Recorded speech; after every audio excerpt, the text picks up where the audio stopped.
Hello, everybody. Welcome back. So today we're continuing on our Star Trek, and we've gone so far that now we are trekking into a new generation. And speaking of generations, we're watching Star Trek Generations, very aptly named. So Star Trek Generations seems like it's just one of those things, and especially like it is interesting that this is the first film they went out and did that, but it kind of makes sense. Basically, the idea is like, well, hey, why don't we do some crossover where we get, Picard and Kirk, or these two generations, put them together. Hey, let's call that the movie, right? Brilliant. Brilliant. And it had to be done, and also kind of, I'm sure that, well, with Star Trek, there's always, what's so cool about the Star Trek fandom is that it's like eternal. Wherever there was discussion of anything, as long as Star Trek existed, discussion amongst fans existed as well. Yes. So it's kind of interesting. I wonder what people's reaction was about whether or not this would be a swan song for Kirk or not, or what people expected. That's kind of what's curious to me about people at the time. Because we got a very good send-off in the previous movie, I thought. I would agree it was a really good send-off. Everyone was there. Everyone was just like, I think there was the final shot is all of them on the bridge or something like that, saying like, bye, straight on till morning, girl. Yeah. But yeah, it was, but we had Picard for a while, and fans had always wanted to know, like, what would a conversation between, how would their chemistry mesh? They're two very different captains. At the end of the day, they both have the same goal, which is exploration and their love of the unknown. That is something that they could easily have, that they do easily have in common. But Kirk's an explorer. Picard is more, this is diplomatic. Wars are over. Wars aren't really being fought. There's still, conflict and everything like that. But Picard is the diplomatic character at this point. He has stepped into that role, and he's very good at it. Cool. So speaking of which, so who are, like, just to give a review of like who the next generation crew members are and like what their, I guess, positions are and stuff like that. So you have William T. Riker, who is the first officer. He's number 1, and he's a babe. We stand Jonathan Frakes in this house. He's also a really great TV director as well. He's directed pretty much any TV show that's been out. He's probably directed an episode or 2 of it, including episodes of different Star Treks. Then you have Beverly Crusher. I don't think I'm going in the order of rank, by the way, so just bear with me. Beverly Crusher, who is the head doctor. She's everyone's family care physician and your gal's best friend. Deanna Troi is the ship's counselor, who Ryan and I have had many contentious discussions about whether or not she deserves to be on the bridge. But that's neither here nor there. But she is the ship's counselor. You have Data, Lieutenant Commander Data, who is the science officer and all-around cool dude. Geordi LaForge is chief engineer. And Lieutenant Worf is the tactical officer. I feel like I'm forgetting. Well, Wesley comes back here and now, but he can fuck off. No, I think Wesley gets way more hate than he deserves. But he can fuck off. Who else? There was Tasha Yar, but she's not. She was killed, so it's not really relevant. You have other minor characters who have become more important. You have Reg, who became more important. He's a very anxious person who should not be in space. And then you have Chief O'Brien, who's also a badass and is probably one of the greatest characters in Star Trek, in my opinion. There's some reoccurring medical people who show up every now and then, but yeah, that's your main crew. That's your main crew. All right, cool. Yeah, that was very, because like, going into it, there was definitely a moment for me like, okay, what does this person do? Because even if I like knew them, I was like, okay, what does this person actually do? I'm not sure exactly what their job. But of course, throughout the movie, then I'm like, oh, okay. Yeah, he's the engineer. That's the thing. They all have a position, but they all do more than what that position requires, because people in the 21st century can do everything. Yeah, exactly. No one's useless. They do all the things. Exactly. Cool. All right. Yeah, that was very helpful. Because yeah, I mean, this is our new crew of people. I mean, and we're gonna follow them for 4 films. Yeah, and if I So, get super fangirly through all of it, this is the crew I grew up with. So this is yeah, like these are my babes. These are my yeah. babes.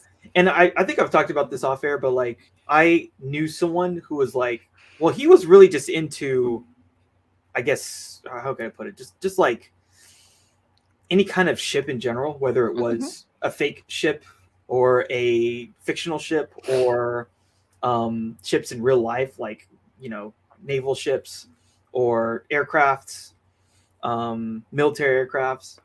And so I think that was like his in for Star Trek. And so because of that, I kind of And like, like kind of like an engineer nerd a little bit. yeah, Cool. exactly. Yeah, exactly. Ryan's the same way. Yeah, exactly. It's like, oh, how does this work? And like, the people who like, they want to look at this schematic of whatever the ship is, so that they can like sort of try to understand like, okay, how could this conceptually work? Like, where does the warp core go? How do you get to engineering from here? It's like, how does the thing how to get from A to Z has been a consistent cause of contention, honestly. Yeah. I have looked at many a forum and been like, dudes, calm down. But that's the thing. Like, there are some people, because they want it to feel so real. That on a certain level, I think it's like trying to like do the work of it. Like, okay, how would this actually? And what's really funny is like that makes me think of like, what's that film? Was it Galaxy Quest? Yeah, Galaxy Quest, right? Remember in Galaxy Quest, so like they created the ship based on the show, and then there's this one random like episode where they created it's this, just a giant fan, and like Sigourney Weaver's character is like, why the hell is this here? Yeah, this makes no sense. Well, you see in episode 12 of the first season, she just freaks out. I love it. No, it makes absolutely no sense. That's why Galaxy Quest is the shit. Galaxy Quest is awesome. I love that movie. I almost feel like we should review Galaxy Quest at the end of this. I agree. I think we should. Like, I would totally do that. Any excuse to watch it is great. And they should also do a what's the spoof show? Well, it's sort of a spoof. The Orville. The Orville. They should do an Orville movie, and then we'll review that too. Oh yeah, I love that. I can't wait. I've been waiting. Fucking COVID backed it up. It is. It's having a season 3, and COVID like totally. It should have been out like a year and a half ago, maybe 2 years at this point. Yeah, it totally pushed it back. But I'm really excited to see season 3 of the Orville because it's such a love letter. It is. Even the stuff that's like the most, I guess, like prescient, where they really wanted to get the show out or the movie out, even those things got delayed. So something that was on the precipice was gonna get super delayed. So oh yeah, that sucks. But it is coming out. Yeah, which is good. All right. So anyway, we can get into the plot on this film. So the film starts with this very interesting shot of like a sort of champagne bottle floating through space. We're like, oh, what's going on? And the champagne bottle hits this ship, and it's like, oh, it's the NCC 1701B. Oh, B. Great. And it's a maiden voyage. There's actually a term for it. I saw it on the wiki page. In military terms of what this first outing is called.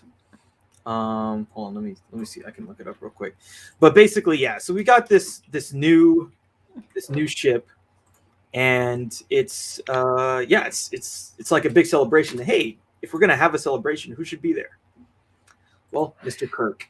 Well, obviously, the face that launched 1,000 ships. Yeah, exactly. So it's called a shakedown cruise. So it's like, it's not supposed to be up to full operation, but it's kind of putting it out there to make sure everything goes smoothly. Relax, have fun, don't take it too seriously. Nothing bad could go wrong. Yeah, nothing bad could go wrong. And we also get to meet Sulu's daughter. That's cool. Because Sulu has his own ship at this point, as we saw in the last movie. The Excelsior. Yeah, Scotty and Chekhov are there too. And so, they're going on this little, again, it's not supposed to be a serious mission. They're just like it's like, yay, and there's a bunch of media people there too. Yeah, that's the thing that's funny in Star Trek is that they were like, wait a minute, wouldn't there be news? I feel like there'd still be news. I actually read a Star Trek novel once where one of the main characters was a reporter for Starfleet news or whatever, their propaganda machine. But it is a thing. It does exist. You just don't. I think this might be the first time you actually see a reporter in the Star Trek universe. Definitely in the films. Definitely in the films. Yep. Yeah. So then, you know, they're off, and what's the name of this guy who's the the unfortunate captain? Like, he's Ferris Bueller's friend. Yeah. Yeah. Captain Harriman. You never want to be a captain on a ship where Kirk is present. It's kind of bad luck, honestly. You know, sailors and pilots are generally superstitious people. I would not want that man on my ship. Yeah, because you're either the good case scenario is that he assumes command and then gets you out of the situation. That's the good scenario. The bad scenario, you end up like, what was the guy from the first movie? Whatever that guy's Decker. name is. Yeah, Decker. Well, I mean, to be fair for Decker, he did assimilate into an AI and then ascended. So that maybe not too bad. Was that good though, or did he have no choice? That's a good question. Yeah, we really don't know if that was great for him. Yeah, I don't know. If you gave me the choice of assimilating into a AI super whatever, I might take it. I mean, that would be an interesting journey. But anyway, I mean, that's he didn't go to work expecting to have that happen to him, and that scenario in the first movie is it's really awkward. Well, yeah, because it's not even like you get the impression he's staying because like Elia is like his girlfriend, but like that's not your girlfriend anymore, dude. She's dead. She is dead in Dunskies. Like, yeah, you're just anthropomorphizing an android into what your girlfriend used to be. So yeah, she had memories. Yeah, he basically kills himself over that. It's like, dude. Yeah, it's pretty sad. It's actually a really sad and dramatic ending for Decker. He had his whole future ahead of him before that mission came along. Yeah. And then along came Kirk, and then everything went to hell, which tends to happen. But anyway, so they get this distress signal. There's these refugee ships that are being hit by this energy distortion, and so Harriman can't really handle it, so it's kind of funny because like at one point Harriman's like, hey, should I do this? And Kirk's like, no, you need to do this. This is what you need to do. Yeah, I mean, like in his defense, he was not expecting this to happen. Like this is not supposed to be. This is supposed to be, hey, we're gonna cruise around for an hour and then come back. Like this is not something that he was necessarily ready for that day. If he had been prepped, if he had had a briefing, he'd probably been like, okay, I can get into the mindset of this. But this is like now. And he's like, I'm pooping my pants a little bit. Yeah, he expected a cakewalk, and he got something totally different. He got a pie thrown in his face. That's what he got. Pie thrown in his face. And yeah, I think Kirk even said so. Like, there's a point where they have to kind of, because I guess they can't beam enough people on board because they're not far enough, and they're this is. And I don't think the ship is fully operational too at that point. Yeah, it's not, because they're like, oh, can we do this? It's like, no, that's not installed for a week. It's like, oh, okay, this is not good. Because we weren't expecting this. Yeah. And so at some point, Kirk says, okay, we have to get closer. And then the dude's like, well, if we get closer, isn't that going to risk us like being damaged? And Kirk's like, that's the job. You have to risk it. You got to risk it for the biscuit. And if we're going to try and save people, which is our job, you have to risk a little bit. So they do that. And basically, Kirk decides to go into the control room to help the ship escape. While he's in there, the Enterprise is freed from it, but that part of engineering got blown open, and they don't see Kirk at all. He's just gone. And so he's presumed lost in space and or dead. Vaporized, most likely, by this thing in space. Yeah, this ribbon, whatever it is, which we'll learn later. Yeah, and so that's basically the historical. Yeah, that's the footnote of like what happened to Kirk at this point. Yeah, we'll talk about like what's actually going on in this movie, because there's a lot of explanations that could come about, right? Mm-hmm. So, but yeah. But you went with a bang, not a whimper. Yeah, exactly. So then we get this kind of Mutiny on the Bounty cosplay where Worf is getting promoted, and but they're all dressed up like 18th, 19th century sailors, which is kind of cool. Yeah, I mean, they're just having a little party in the holodeck. Yeah. And so they play this game with Worf where like they dangle his hat on a string and he goes on the plank and he has to like jump and grab it. And I think number one's like, oh, there's no way he can do it, and then he's able to get it. And Picard's like, oh, never underestimate a Klingon. And then like they do this thing where they remove the plank, and then Worf falls into the water. Yeah, they make Worf the butt of a lot of jokes. It's kind of unfair, but yeah, they kind of make Klingon. Come on. Yeah, but I mean, it is funny. I don't mind it. It just sucks. Yeah. And then Data pushes Beverly into the ocean, and then they're like, "Hey, that wasn't funny, bro." Basically, it's like, but it was funny when you did it to Worf. Yeah, and he's like, I'm getting some mixed signals over here. Data doesn't understand. And yeah, Geordi's like, Data, that was not funny. Very seriously. And while all this fun is going on, Picard gets this news, and he just like, he looks at it. We don't see what it is, and he's just like distraught. And we're like, oh, and he doesn't tell anyone, and he just like kind of walks away. So something bad's going on there, but we don't know yet. So then the Enterprise receives a distress call from a stellar observatory, and then we meet this guy, Dr. Soren, something like that. It's Dr. Soren. Mm-hmm. And so, the Enterprise comes to go save him. They do their thing, and basically we kind of get the idea that this Soren guy is a little sketchy. Well, he's played by Malcolm McDowell, so that's your first tip off that something shady is going on. Yeah, exactly. Alex DeLarge, from A Clockwork Orange. I don't think we can trust this man. I don't know if we can. There's something about those eyes. It's a little crazy. He's got some crazy eyes. Yeah, they're really intense. They're very intense. Oh, I was attacked. I don't know what's going on. Yeah. I would like beats me. I need, and then later, like he's talking with Picard. He's like, oh, I need you to take me to this place because I only have 12 hours, so I can get the data. I don't want to lose all my information. And Picard's like, no, dude, like we'll do it later. We have some other priorities. We got a whole bunch of people we had to save. And then he tells him this great line. It's like, time is the fire in which we burn. That's really cool. This is one of my favorite Star Trek quotes ever. Yeah. It's like, and I think it might actually be a take on something else. I can't really remember, but yeah, time is the fire in which we burn. And Picard's like, dude, I'm not in the mindset to deal with your bullshit right now. So cool, be emo on someone else's ship.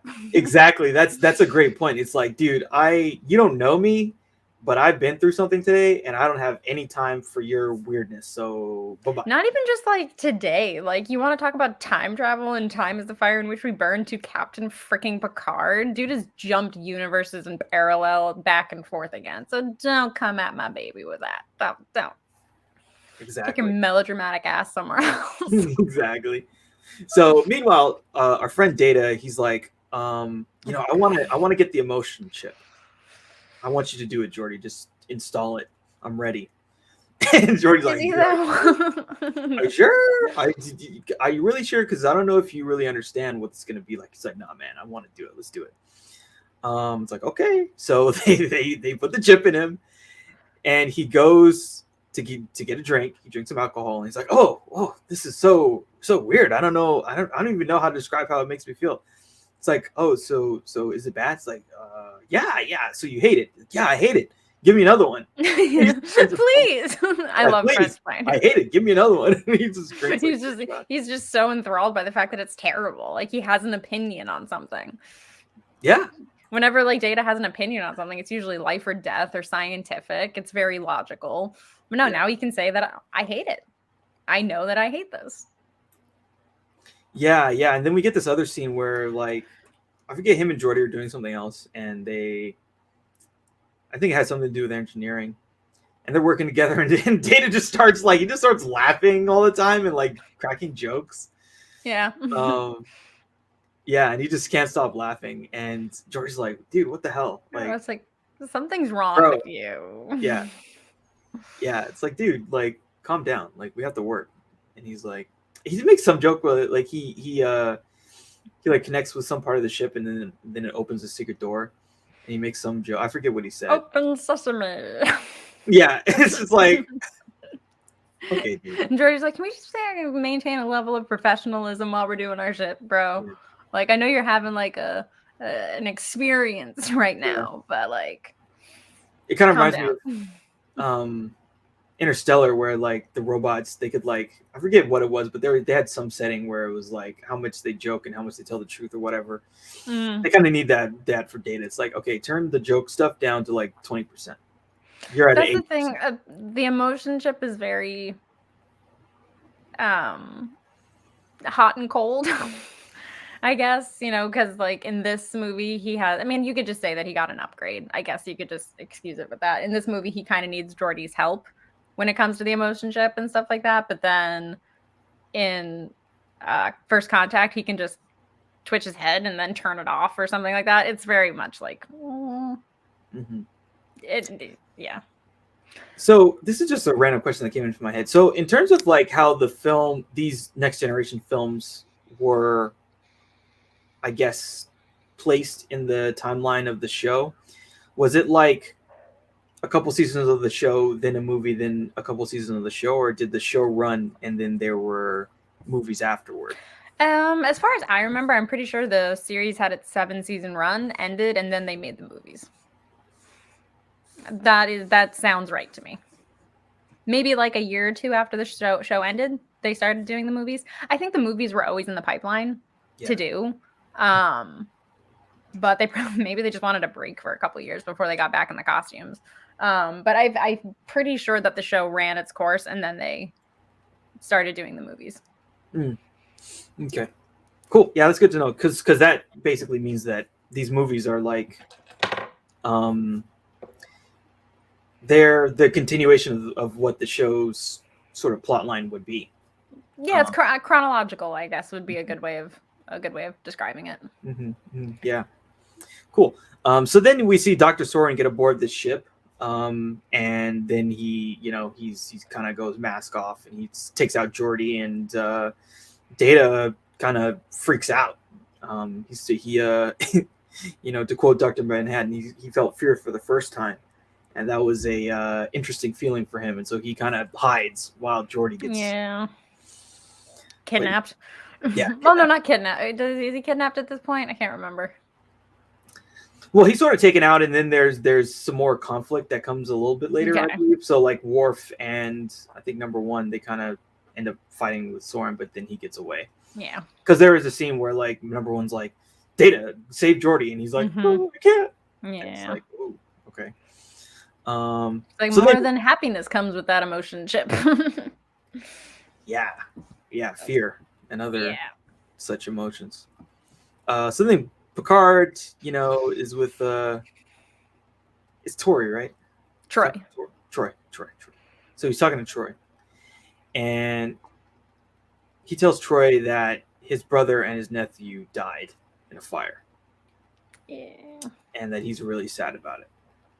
And so he's the last Picard at this point. Yeah. That's it. There's nobody else.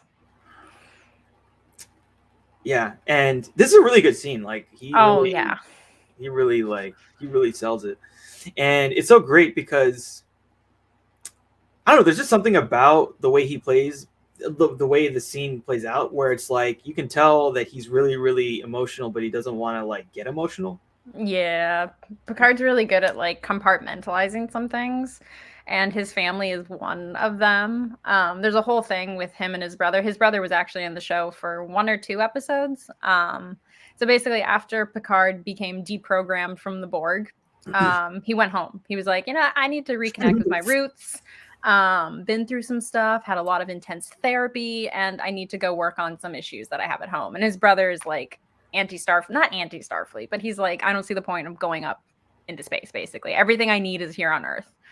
He reconnects with his nephew, his sister-in-law, him and his brother work out some issues that they have, and it leaves the door open that, hey, maybe our relationship doesn't have to be so aggressive and bad, basically.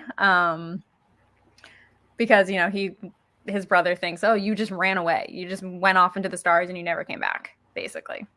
And now you want a relationship. Yeah.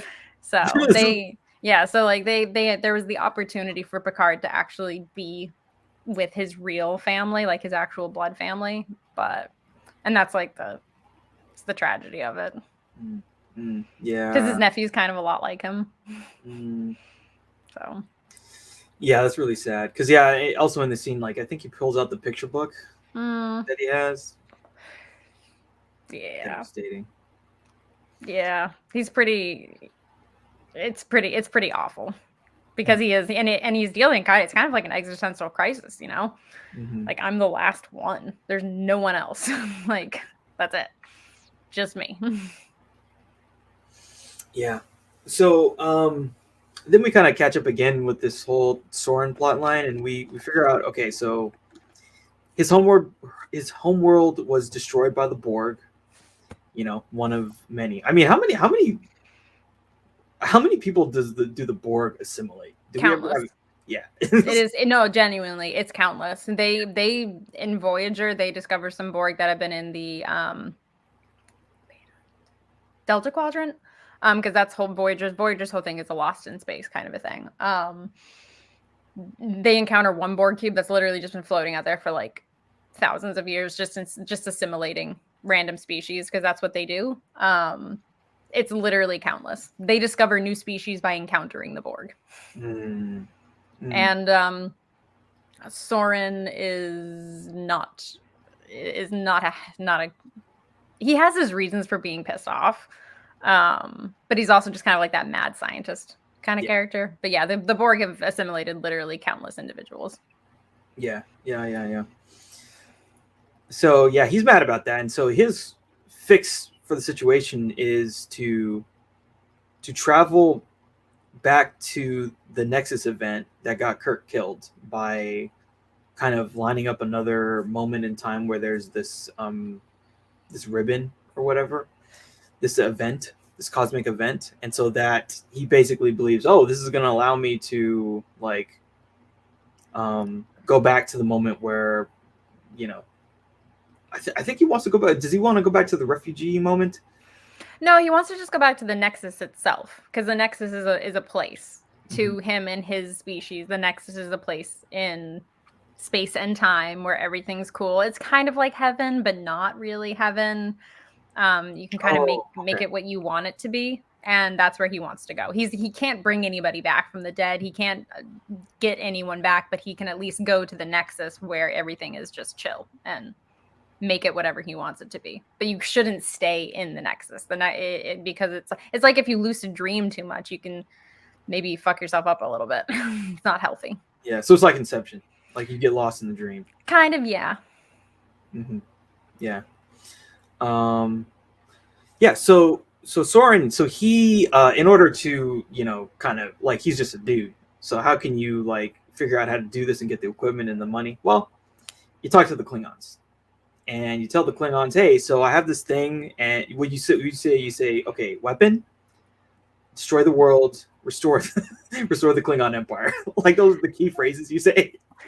I mean, you have to remember, the Klingons he is dealing with are known to the Next Generation fandom.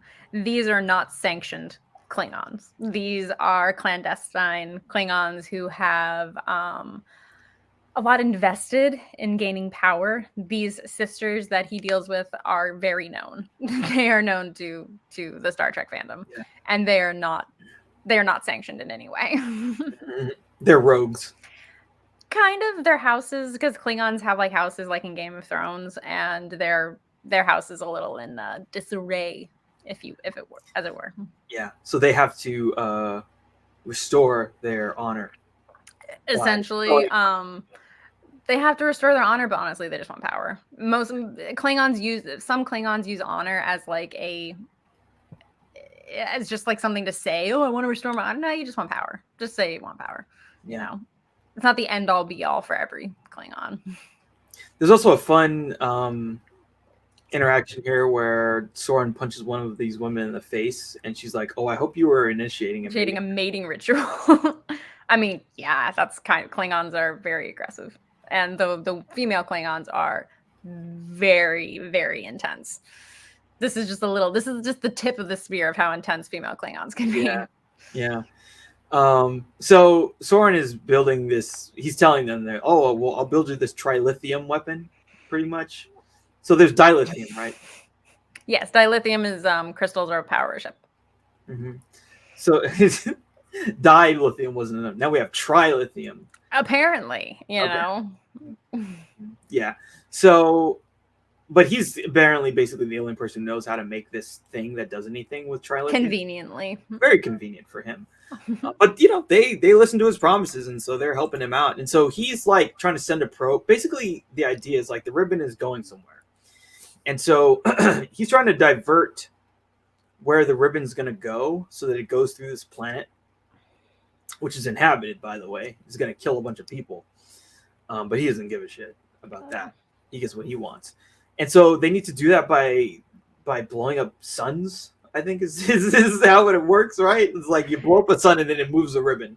I guess so. Yeah, that's what he's hoping to achieve. I mean, that's great for him. I'm glad anybody can just have that in their back pocket. That's not scary or anything. Yeah. Yeah. So but yeah, that's basically the game plan, and you know, it's kind of working. But he needs to, you know, get on this one last planet and blow it up to complete what he was trying to do. So back on the ship, the Enterprise, Data is kind of caught in his feelings a little bit. He's like feeling all this stuff he doesn't understand. You know, he felt fear, so he couldn't save Geordi, but now he feels guilty about that, and he's doing all this stuff. And then he's basically like, I don't want to do my job.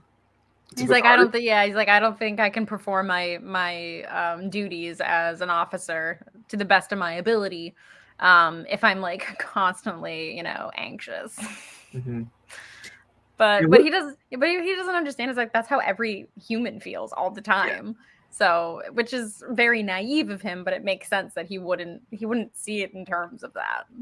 Yeah, and that's what Picard says. Like, dude, that's how emotions together. Yeah. Yeah, it's kind of like, dude, do you have any idea? You don't have any idea, but some shit happened to me today, and it's not like I'm gonna quit. I can't quit. No, exactly. And the thing that I love about Picard is that he gives Data like a really good, firm talking to. Like, I know it sucks, but like you do need to perform your duties. And if every officer couldn't perform their duties because they were having a bad day or felt like shit about something, then like no ship would ever work. Nothing would ever work. We have to compartmentalize some things sometimes. But I love how Picard approaches things like this. He's not a dick about it. He has to be a leader, and he has to give Data the confidence to do his job. Yeah. And he gets him to, you know, snap out of it. And what's Data's role in this? In his job position, I should say. He's a science officer. Okay. Which is actually a very broad term, so he basically knows everything about science. Cool. Yeah, and this is where they figure out what he's doing to move this ribbon so that he can get into the Nexus. And yeah, there was some point, I think it was maybe a little bit earlier than this, there's like a conversation with Whoopi about the Nexus. Are they from the same species? Whoopi plays Guinan. Yeah, she and Soren are of the same species. And her thing goes back really, really far. But she's basically like the bartender, cool person, gives advice, very unbiased, pretty cool. I love her. Yeah. And we saw her as a refugee earlier on. Yes, that moment's really cool because you see Guinan in the same timeline as Kirk. And that's your first like, holy shit. Like if you know who Kirk is, if you know who Guinan is, and you see them, they don't interact at all. But you see them in the same timeline, you're like, oh shit, this is because Guinan's old. Guinan is hella old, and she has seen some shit. Mm-hmm. And it's she's basically a Doctor Who. Like, that's the only way I can describe it. Cool. Yeah. And so yeah, she kind of gives them the 411 on what this Nexus is. But I feel like the Nexus is kind of like the Matrix. Like, you just have to be there. Yeah, you have to see it. Yeah, like once you're there and you start seeing the things you're gonna see, then you'll get it. Yeah. So yeah, so then there's kind of at some point there's kind of a standoff with the Klingon bird of prey, because now. So I'm sure that the Klingons have, I guess the term would be demilitarized, right? So they're Sort of. yeah, basically their warships are not up to the standard. Like when we were watching earlier, even especially like the second film and the fourth film, like the Klingon military technology was very advanced. Yeah, it's fairly advanced. Yeah, I mean they have cloaking technology, so that's pretty advanced. And a lot of those ships were at least on par or even better than the ships that the Starfleet had. Yeah, in some ways, yeah, for sure. That's not the case at all with the interaction we have between these two ships. Like, they're immediately like, "Oh, we can't win a fight against." No. Well, this is also like a very advanced, like their ship is more for scouting. They have weapons and stuff like that, but they're not like a full bird of prey. Like, and this is a massive, when you look at like the Millennium Falcon compared to the Enterprise is like this big. Yeah, it's not, they could just take them out with barely, like, with their phasers on stun. So they're just, and those are actually fighting words. Well, I mean, it's true. Sorry. Man. But it shows that the Klingon sisters aren't stupid. They're like, we can't engage with that. Are you insane? It's like, they could swat us out. Like, yeah, we can hide from them, but like, they have, their shields are better, their weapons are better. It's like, no, man, like, we're not engaging with that. But they are very cunning, and they do have a plan. Yes, they do. They are cunning, and they do. The cloaking technology works to the Klingons' advantage for the element of surprise, especially, and that's how they usually attack, is the element of surprise. Yeah. So in this, what they do, so at some point, Soren, like, what's the eyewear that Geordi has? It's his visor. I think he was born blind, and he's just always had the visor. Yeah. So basically, what we see is that Soren implants, like, basically a camera or something into his visor. So then they do a prisoner exchange. So Picard for Geordi. And then later we see Data's like apologizing to Geordi, like, "Oh, I'm so sorry, I let you down, blah blah blah." It's like, dude, it's fine, don't worry about it. He's like, "I'm not acting myself lately." Like, yeah, you're acting human. Yeah. And I wrote down a note about the Life Form song. That's something that that's right. Yeah, he's like, my little life forms. Like, he's like, adorable. It's like number one tells him scan for life forms, and he starts singing that. It's really funny. He also did something with the tricorder too when he was hanging out with Geordi. He was like, "It's Mr. Tricorder." Yeah. Come on. And so, because they put this camera in Geordi, and it's really funny too, because like at one point the sisters say, like, "How's this dude an engineer?" And he's never in engineering. What is he doing? She's like, what is his job? And I love how, like, I think he talks to like somebody else on the crew, and they're like, "Oh, humans are so ugly." Like, they're just.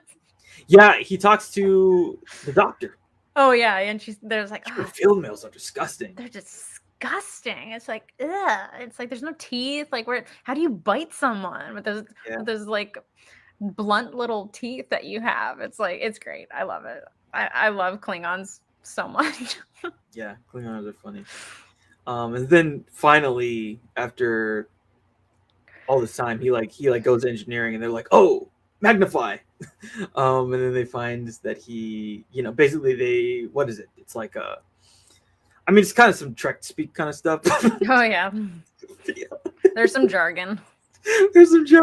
But effectively it allows them to shoot torpedoes through the shield, is the information that they get.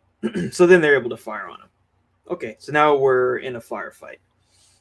And this is, again, a cunning way for them with inferior technology to put up a fight. So then, Picard and Soren are on this planet, and so again, if Soren succeeds, the ribbon isn't just going to like go through it's going to blow the planet up. Mm. And I think they said there was like a couple 100 million living life forms on the planet.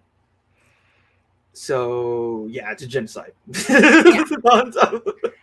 I don't know how. I don't know if they've created warp drive yet. So that's also a conflict for Starfleet. If they haven't created warp drive, then they can't interfere with like their natural progression.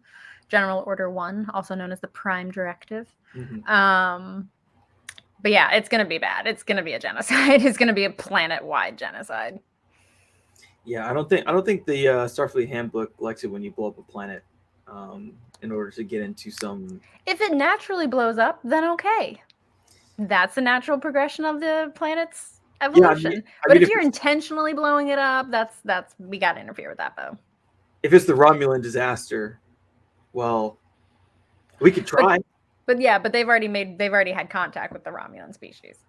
Yes. And the Romulan species is a warp-capable civilization. If you're not a warp-capable civilization, you just get blown up. Pretty much, yeah. But that doesn't happen. They still interfere. It's like General Order 1. What's that? Yeah. Yeah. So Picard tries to stop Soren, but he basically he can't. He fails at trying to stop him. There's a whole little fight and some other stuff, but basically he's able to fire the probe into the sun. They get hit with the shockwave.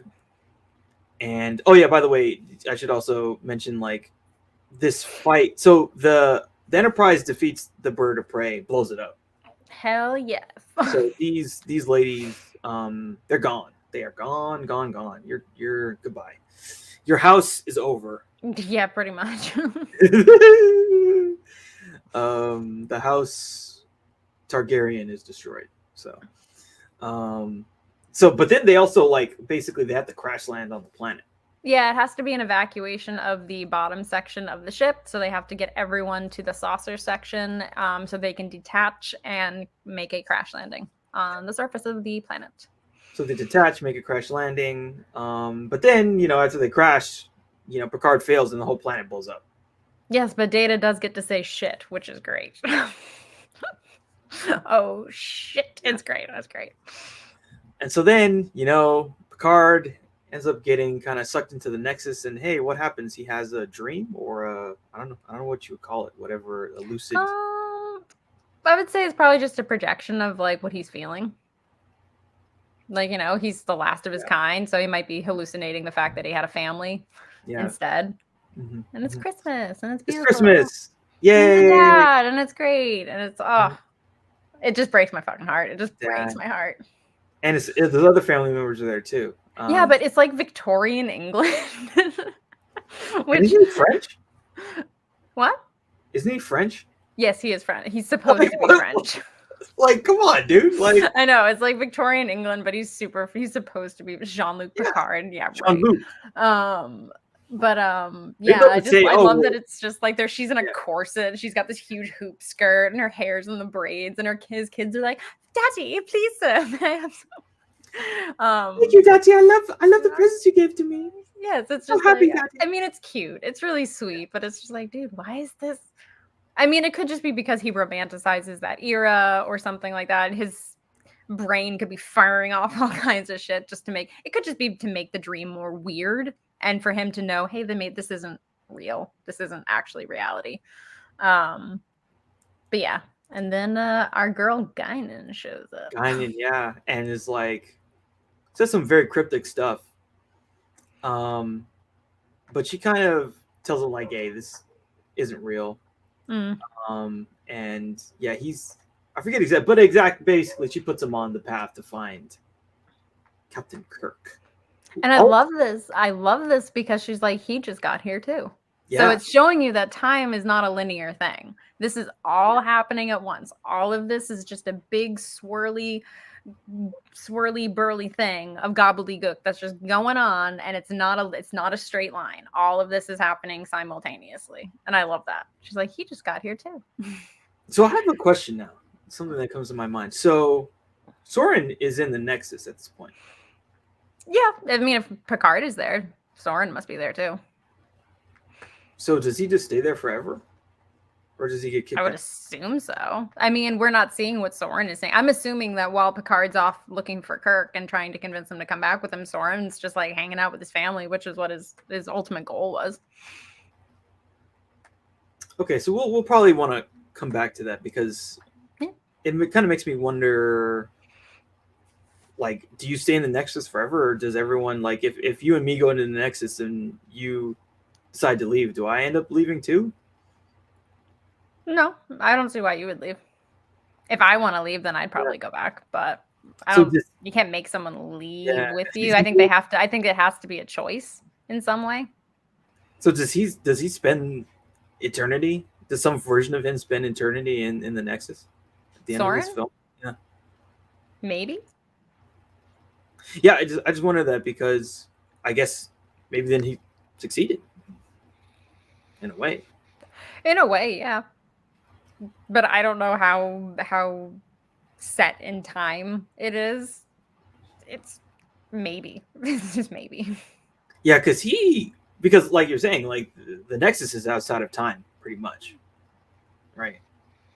Well, at least you could go to, if you could pinpoint a place and time, you can go there, pretty much. Or I guess it has to be the Nexus has to interacting with it.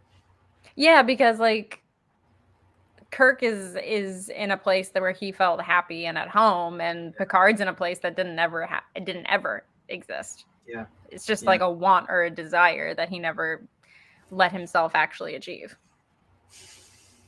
So it's whatever you make it is. Yeah, it's a real interesting plot device.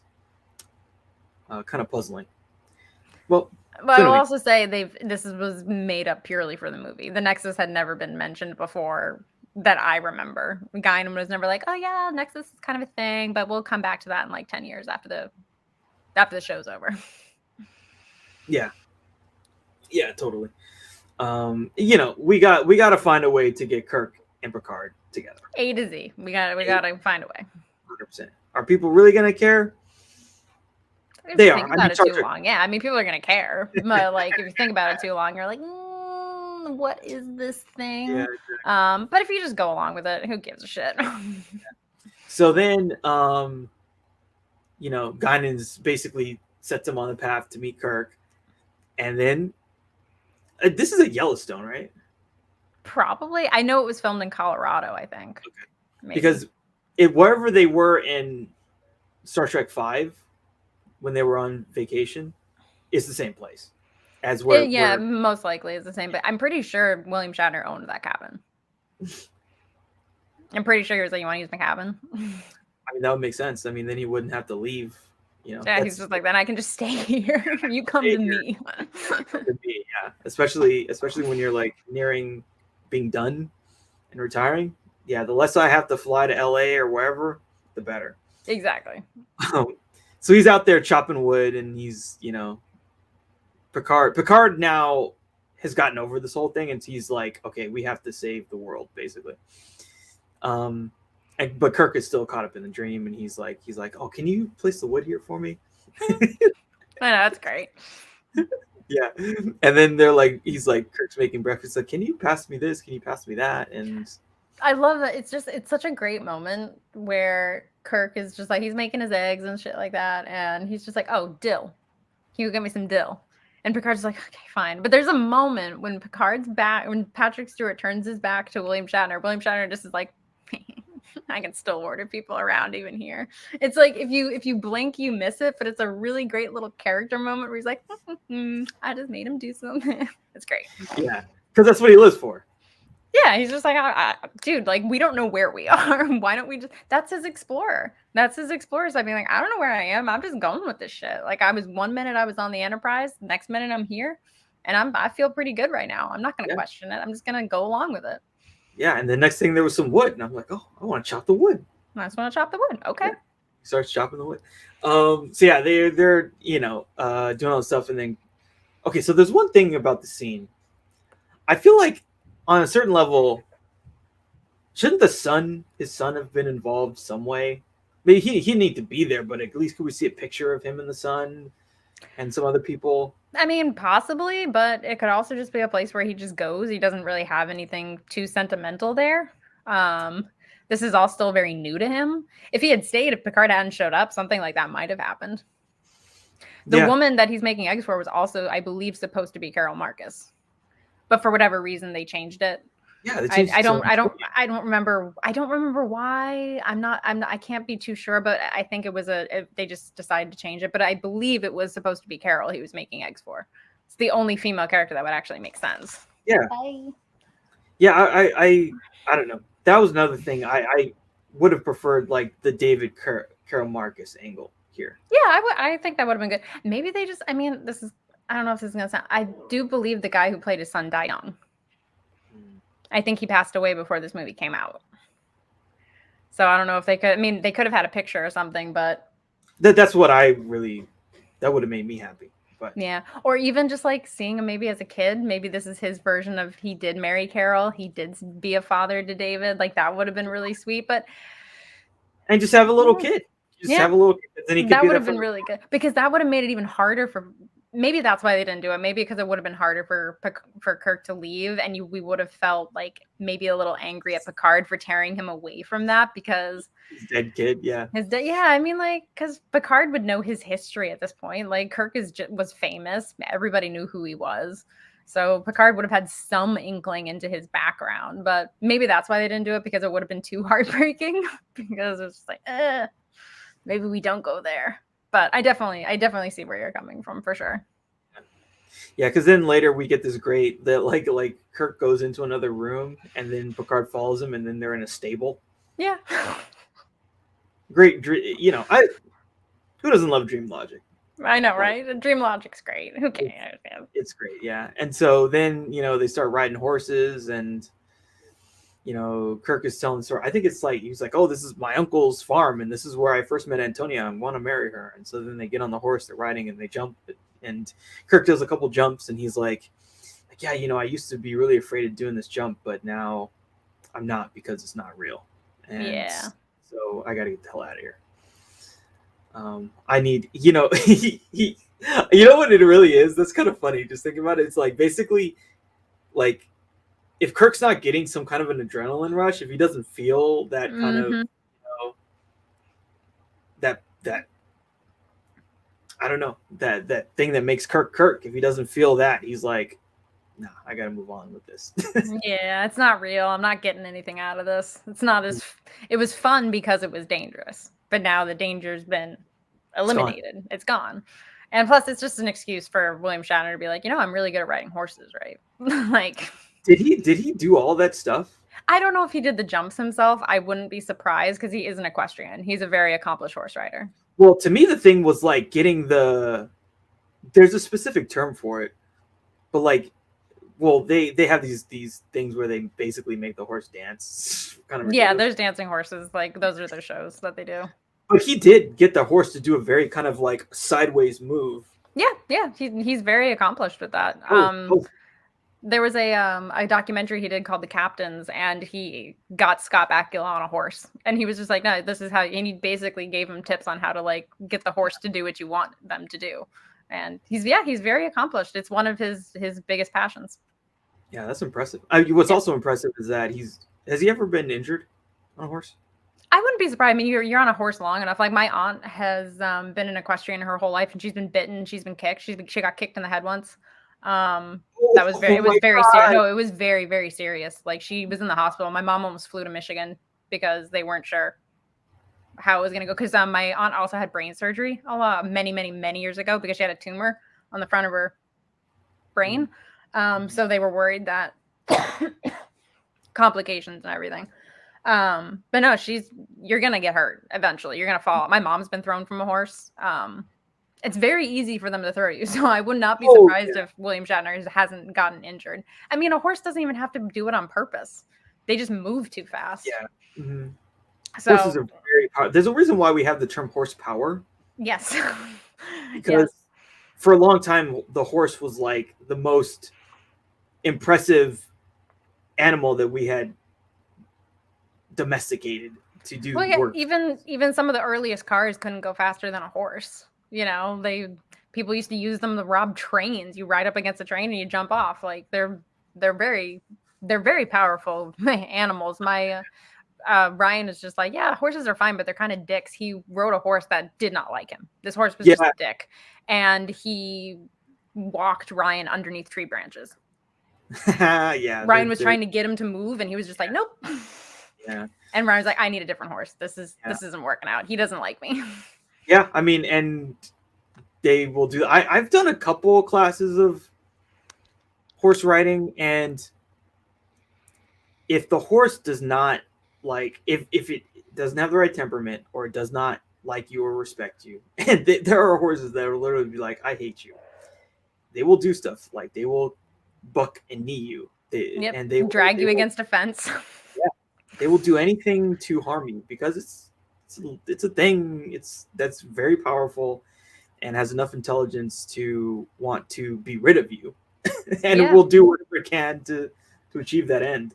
Yeah, they're very temperamental. If they don't like you, it's just like with any animal. If it doesn't like you, it's gonna do anything it can to avoid you. So why are you sitting on me?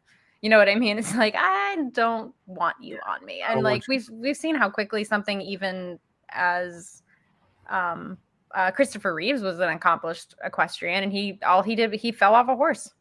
It was something totally, it happens, it's horrible, and all he did was just he fell off. You're up high, and Christopher Reeves was not a small person, and that's still a long way to go. Yeah, I mean he was like 6'3", 6'4". Yeah, he was a big dude. He was a big guy, and you just fall the wrong way, and that's it. Yeah. But you see, Kirk wants to tame the scary horse. Oh, yeah. He's good at it. He's good. I wouldn't be surprised if that was William Shatner's personal horse. Because that horse is very responsive, or it's just a movie horse who's been on a set and it knows. It's just like, yeah, I get it. I'm gonna be a star. I do this thing and then I get an apple. Yeah, exactly. Like John Wayne consistently used the same horse in several films. These are movie horses who get it. So he's just like, moves them over. It's so really good. It's a good character moment. I really like that. Because that's not something Picard can do. But Picard can do other things. He can ride a horse, but he's not like, I don't know if I can make a horse do that. That takes practice and training. Mm-hmm, mm-hmm. So they decide, okay. And again, Kirk has some good Kirkisms. It's like, there's this is a very dangerous mission with a very low chance of survival. I'm in. Basically. Sounds fun. Yeah. And I was like, don't ever let them promote you is another one. Yeah, don't ever let them promote you. What does he say about being captain? It's something about like when you're in control, it's like the best feeling. It's the most important job that we ever have. It's the most important thing. But they're very different people. They are. And so they go back to this moment when the probe hit the sun to stop Soren. So just to kind of go back to this aside that I talked about before, is it possible that there's a version of Soren where he went into Nexus and he just lived there forever with his family? Yeah, I mean, potentially, possibly. But I don't know. I feel like the movie never addresses that. I mean, it makes sense. This dude's the villain. Yeah, we don't give a shit about him. Like, right. If we cared, we would have followed him. That would have made Soren's character probably a little bit more sympathetic, as if we actually had a scene where he does complete his mission and go. We see him in the Nexus, but we don't want to. This is still in the time where we didn't want to care about villains. We wanted them to be one-dimensional. We wanted them to be villainous. We wanted them to want to just destroy the Earth because, I mean, it almost would have been interesting if the version of himself that got into the Nexus told them how to stop himself and was like, now that I'm here, and like almost like basically the scene is like the two of them are there and then he shows up and it's like, oh, why are you here? It's like, well, now that I'm here and I'm with my family, I'm never leaving here, but you guys can go back through time and you can stop me, and here's how you stop me. Yeah, because if parallel universes or if separate timelines can branch off and do all this other wacky shit, then yeah, I guess he could. If the movie was made today, I feel like that probably would have been something they were able to do. Because even in Star Trek Beyond, there's a moment where Idris Elba's character could have gone either way for me. He could have stayed evil, or he could have realized his mistake and had a redemption arc. I think it's when him and Kirk are in those bubble thing, not a bubble, they're like in some kind of tube thing, and they're trying to save Space Dock or whatever the fuck that place was. And Kirk is kind of like, no, like, it sucks what happened to you, but you don't have to be this person. Like, you don't have to be this guy, you know, come with me, kind of a thing. And there's a moment where like the camera's on Idris Elba and it's like, what's he going to do? Is he going to help Kirk, or is he going to commit? And he commits to what his end goal is. But there could have been a moment, like I would have loved to have actually seen a redemption arc for Idris Elba's character, because that's how we care. That's how we get villains to have one. They still have to die, but they have to do it in service of saving everyone else. Yeah. So yeah, I feel like if Generations was made today, we might have had something like that. Yeah. I mean, yeah, I definitely agree with that. Because I just feel like that would have. So first off, in my mind, I just have a question of like what happened to him, because like when all three of them, they had some experience. What is his experience? Mm-hmm. You know, who was his family? What's his perfect world? Yeah. But the movie basically doesn't care about that. The movie, like, again, we don't want to care about the villain at all. So anyway, so then they go back in time. And basically, yeah, we get Kirk doing his thing. He's fighting Soren, which is really fun. Yeah, his stunt man is fighting Soren. Yeah. I mean, I think I think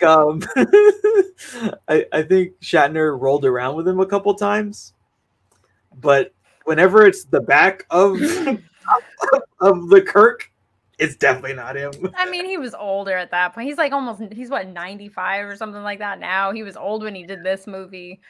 There's gonna be some good stuntmen taking it. There's one moment where he's running across the bridge and he's just jogging. Yeah. Yeah, I'm just jogging across this bridge. Yeah. Time is not of the essence. Yeah, exactly. Great, so then Kirk's able to get to the control panel. And I think he like grabs it before the bridge collapses. So like Soren like shot at the bridge and then it collapsed, but then he lost his control panel. Because like, what's he like, making it invisible or phasing it? I don't know. Phasing it out. I don't know. Some scientific shit's going on. I don't fucking know. Basically, I press the button, it's gone. I press the button, it comes back, and if it's gone, you can't stop it. Ah. Okay. Exactly. Yeah. So Kirk gets the button. Picard gets to the launch. So like, Kirk gets the button. He brings the launch pad back. Picard puts in the passwords. I don't know what Picard does. He does something on it. He got his NordVPN going or something like that. I don't fucking know. He puts some malware on. Yeah. And so then so Soren comes back and then he like he's like trying to like fix the thing. And then he looks at it, he's like, oh shit. And then it self-destructs, blows him up, kills him. Blaze of glory. Yeah. And so that basically allows him to save the planet, stop this from happening, and then the Nexus just passes right over them unabated. And it's like the good guys have succeeded again, but at what cost? Because Kirk is still dangling like a little fish. Yeah, Kirk's in bad shape, and then Picard gets to him, and basically we see him dying. We see his last moments. And then he just dies there. He's like, did I make a difference? Is one of the things he says. Yeah. It's like, he said something else. He said something else like really quick before he died. It was fun. This is how he's gonna go. I mean, this is how he's always been. This is it. And he just, kind of starts fading. And he says, "Oh my," and then, yeah. Oh my! I love that. Oh my god! It's just like, what's he seeing? What is he seeing as he passes through the veil? Like what? Because he's seeing something, and it's like, oh wow! Like what is this? He's not really scared. Yeah, he's not really scared. He's not really afraid. He's just kind of in awe. and it's just, I love that. I think he saw the actor, going into space. Whatever he Possibly. saw when he went to space in real life, that's what he saw. Yeah. Well, I'm in space. Yeah, that's great. He tapped into the Nexus for 1 second. Also, you just have to in the prime timeline, Kirk's body's buried on some not desolate, but on some random planet in the galaxy, which is very appropriate in my opinion. I mean, he could have just died vaporized or something, but no. Yeah. I mean, yeah, because they bury him there. Yeah, he just buries him and just leaves him there, and that's dying on an alien planet, living that's probably where Kirk probably would have been fine with it. Yeah. So then they're evacuating the Enterprise, and Data finds his cat. Yeah, he finds Spot. Yeah, and he's like, "Oh, I'm so happy." To be honest, that cat didn't look very happy.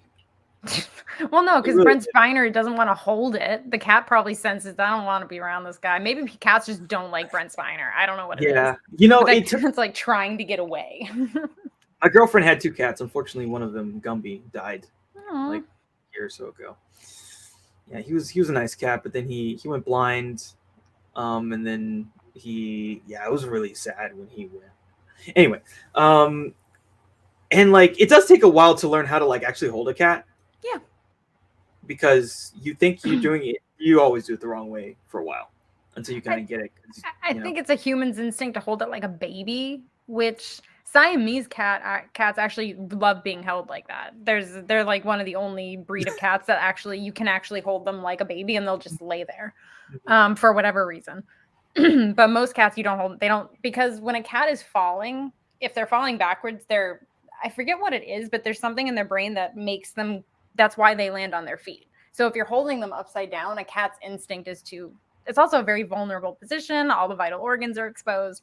You can hold Ellie kind of like a baby, but she's like, this isn't right. This isn't comfortable for me.